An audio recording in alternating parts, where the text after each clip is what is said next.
किसान साथियों नमस्कार। इस वीडियो में बात करेंगे कि हमें अपनी गेहूं के बेसल डोज में यानी कि गेहूं की बुआई करने से पहले कौन कौन से खाद तथा फर्टिलाइज़र का प्रयोग करना चाहिए ताकि गेहूं का जमाव अच्छे से हो, कल्ले अधिक से अधिक फूटे, कुल मिला के अपना जो है उत्पादन भरपूर मात्रा में प्राप्त हो। तो इसके लिए कौन कौन से खाद और फर्टिलाइज़र का प्रयोग करना चाहिए, तो आप वीडियो में आखिरी तक बने रहिए। स्वागत है आपका हमारे एक छोटे से परिवार डांगी कृषि फार्म में। किसान साथियों, सबसे पहले उर्वरक की बात करते हैं तो वो है एसएसपी यानी कि सिंगल सुपर फास्फेट। इसके अंदर आपको फास्फोरस मिलने वाला है। यदि आपकी फसल में फास्फोरस की कमी रहती है तो जड़ का विकास प्रॉपर तरीके से नहीं होता और जड़ का विकास सही से नहीं होता तो आप चाहे कितना भी नाइट्रोजन यानी कि यूरिया देते रहो, उसमें कल्लों की संख्या ज़्यादा देखने को आपको नहीं मिलेगी।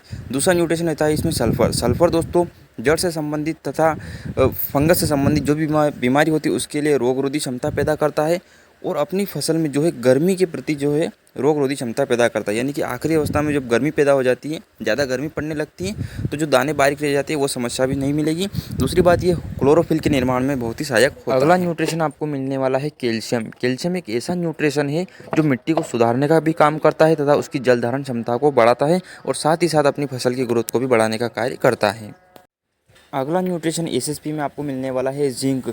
जिंक की कमी अगर आपकी गेहूं की फसल में रहती है तो एक तो हाइट कम रह जाती है, दूसरी बात बाली की साइज प्रॉपर नहीं बनती है, तीसरी बात जो ऊपरी पत्तियां रहती है उसमें क्लोरोफिल की मात्रा जो है घट जाती है। यदि आप एसएसपी प्रयोग करते हो तो आपको सल्फर, कैल्शियम, जिंक और फास्फोरस, ये 4 न्यूट्रिशन मिलने वाले हैं। दोस्तों अगला न्यूट्रिशन है वो है पोटास। इसकी पूर्ति करने के लिए आपको एमओपी का प्रयोग करना पड़ेगा। कई किसान भाई जिसको लाल खाद के नाम से भी जानते हैं।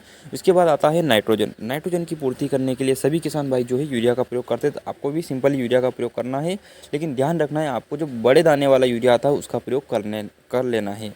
अब एक एक करके इनकी मात्रा की अपन बात कर लेते हैं। किसान साथियों, 1 बीघे के अंदर आपको 3 बैग एसएसपी के डालने रहेंगे। 20 किलो आपको लेना है एमओपी और 25 से 30 किलो आपको यूरिया की मात्रा लगने वाली है। ये जो डोज है ये बेसल डोज यानी कि गेहूं की बुआई करने से पहले जब आखिरी जुताई आप करते हो उस समय आपको खेत में फेंकना है। उसके बाद आखिरी जुताई करने के बाद गेहूं की बुआई कर देना है।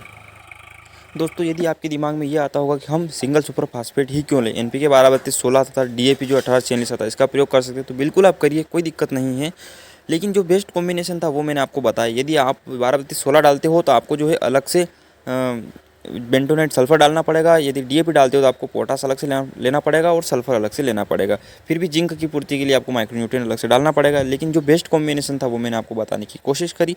जानकारी अगर आपको पसंद आई हो तो हमारे चैनल डांगी कृषि फार्म को सब्सक्राइब जरूर करिए ताकि इसी प्रकार की और भी वीडियो देखने को मिलते रहें। मिलते अगली वीडियो में। जय हिंद।